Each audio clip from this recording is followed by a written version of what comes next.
InkDifferent Studio. Pick up your brush today.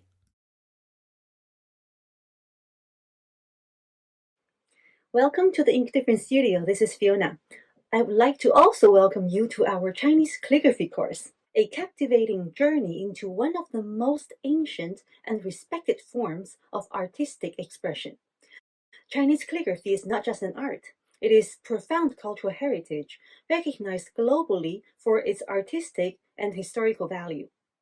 This course will offer you an opportunity to delve into the elegance and depth of Chinese calligraphy, exploring its unique blend of written language and visual art. But this is not all. Chinese calligraphy is renowned for its therapeutic benefits, enhancing calmness, reducing stress, and improving mindfulness through the rhythmic motion in brush movements. These benefits make it not only a cultural exploration, but also a practice in mindfulness and personal tranquility. Our course will feature the classic Chinese text, the 1,000-character classic, 千字文. This text is not only a cornerstone for Chinese calligraphy training, but also a rich source of history and philosophy, making it perfect for both beginners and seasoned enthusiasts. The 千字文, translated as the 1,000-character classic, is a unique Chinese poem used as the premier for teaching Chinese characters to children.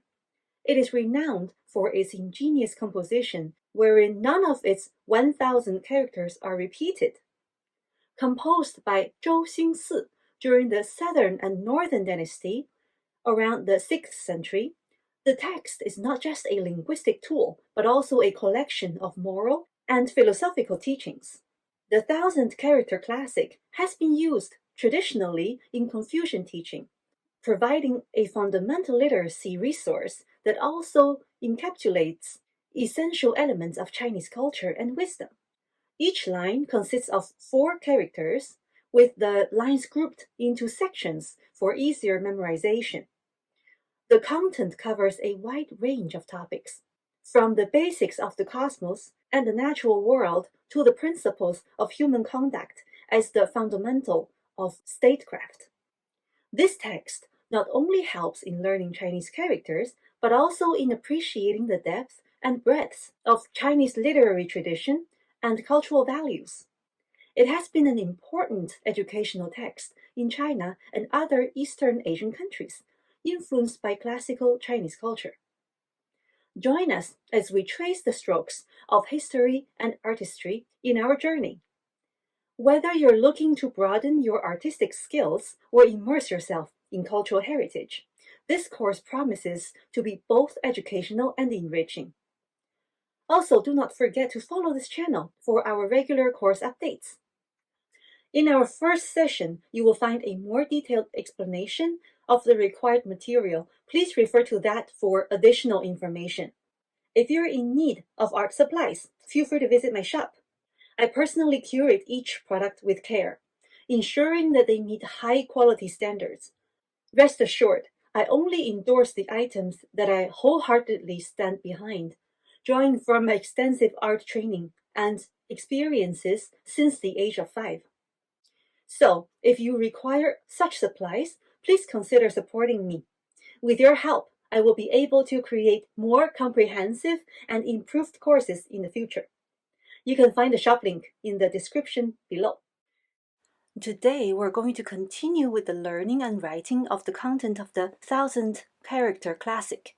We will be focusing on 4 distinct characters that complete the first sentence of the 1,000-character classic.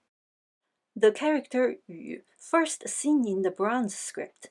This character has the original meaning of eaves or roof, generally referring to buildings.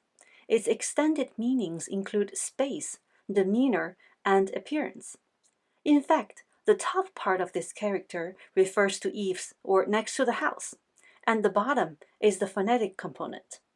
Related, this character also refers to space, territory, or frontier. It has a top-bottom structure. The character zhou originally referred to the eaves or roof of a house in ancient times, as seen in bronze inscriptions.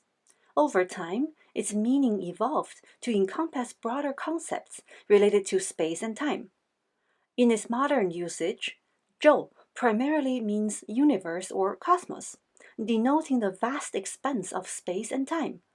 It represents the entirety of existence beyond the Earth, including celestial bodies, galaxies, and the flow of time.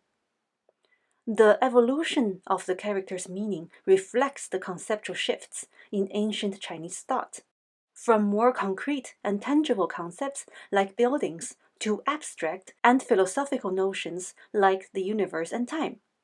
This character also has a top-bottom structure. The character Hong primarily means flood, vast, or great. It has evolved over time, both in form and in meaning. The earliest form of Hong is not found in Oracle bone script. However, the basic components that form the character can be traced back to these early inscriptions. The radical for water evolved from more pictorial representations of water in these ancient scripts, as seen in the second example on the bottom or in the third example on the left. In bronze script, the elements of Hong started to take shape, though the character as it is recognized today was not yet fully formed. The water radical began to be standardized in these scripts.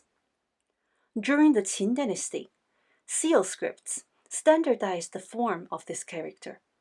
The character Hong is composed of water radical on the left, indicating its association with water, and the phonetic component of Gong on the right. Gong contributes to the pronunciation of this character.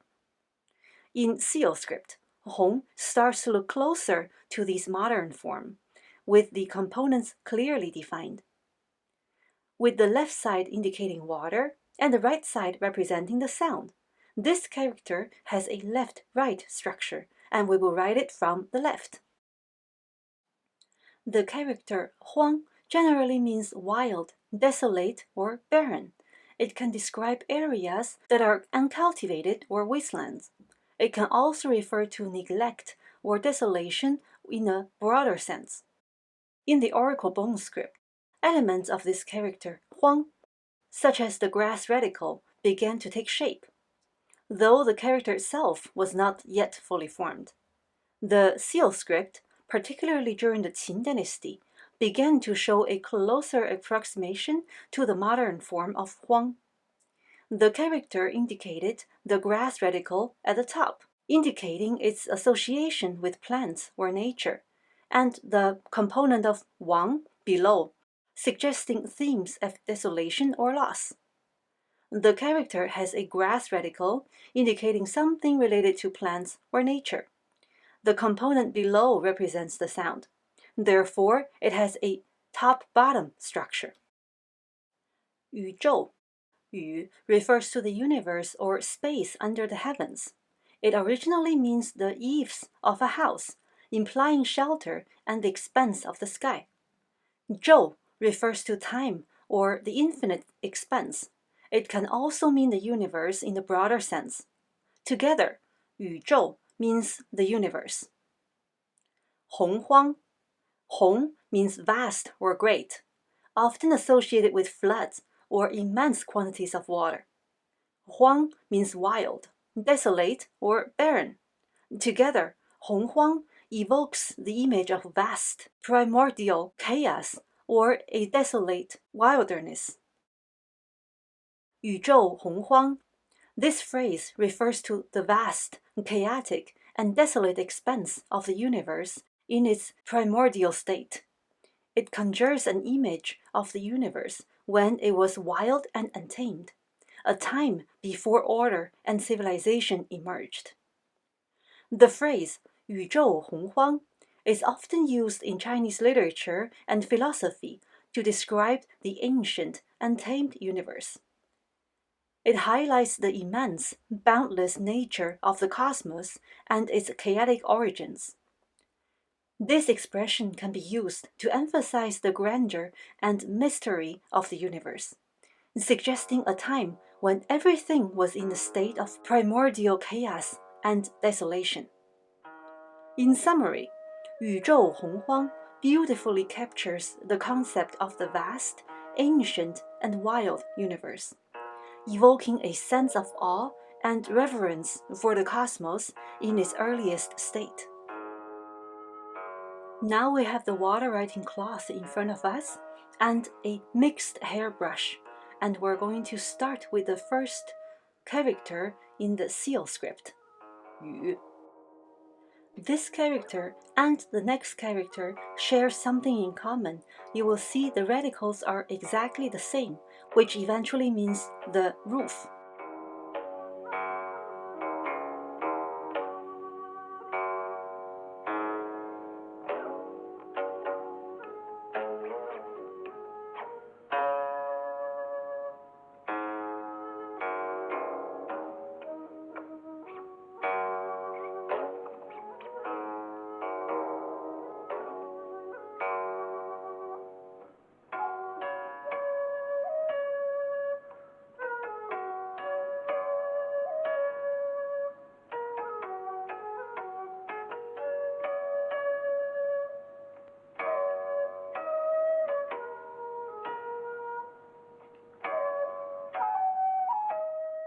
The left side of this character will actually see it quite a few times in the future because this is a very common and very useful radical, which means water.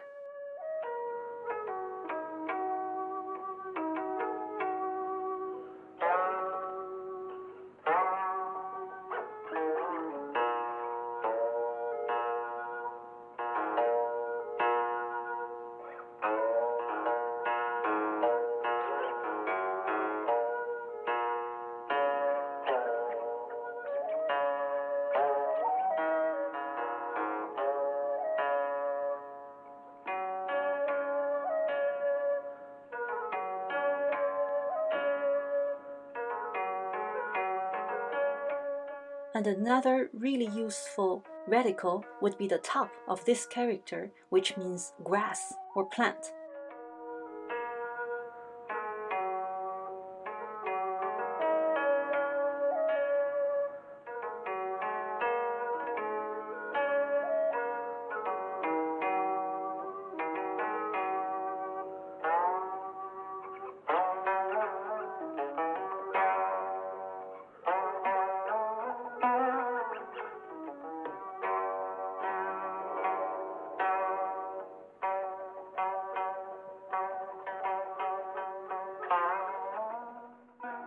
Now I have raw rice paper in front of me and I'm using ink and the same brush to write.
In the regular script writing, you will notice very soon that the same radicals remain pretty much the same too.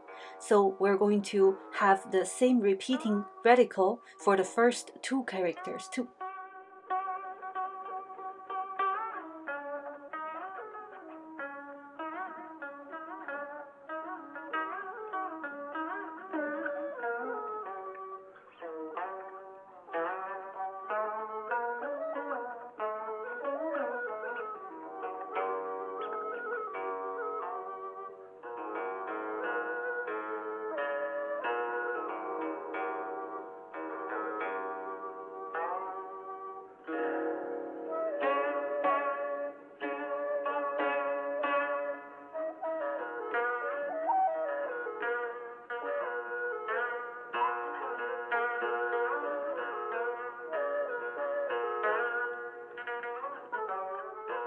And now you will see the modern way of writing the water radical.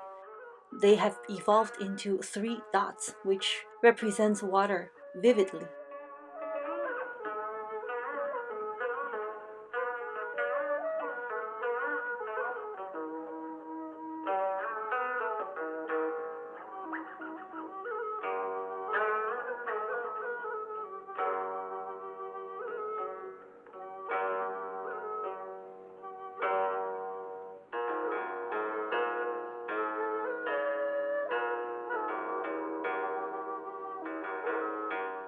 And now on the top, we have the grass radical, which is very useful too.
In the running script or the semi-cursive script, many things don't need to change, but sometimes the characters can look radically different because this script can be much closer to the completely cursive script as well.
As we wrap up our session, I hope you found it enjoyable and insightful.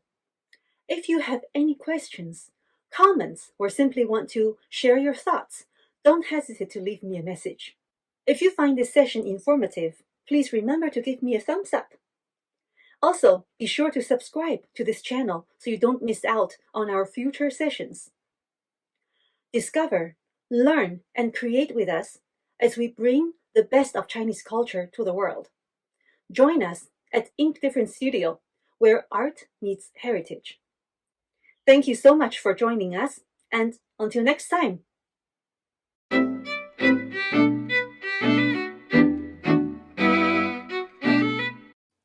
For more information, check us out at inkdifferentstudio.com.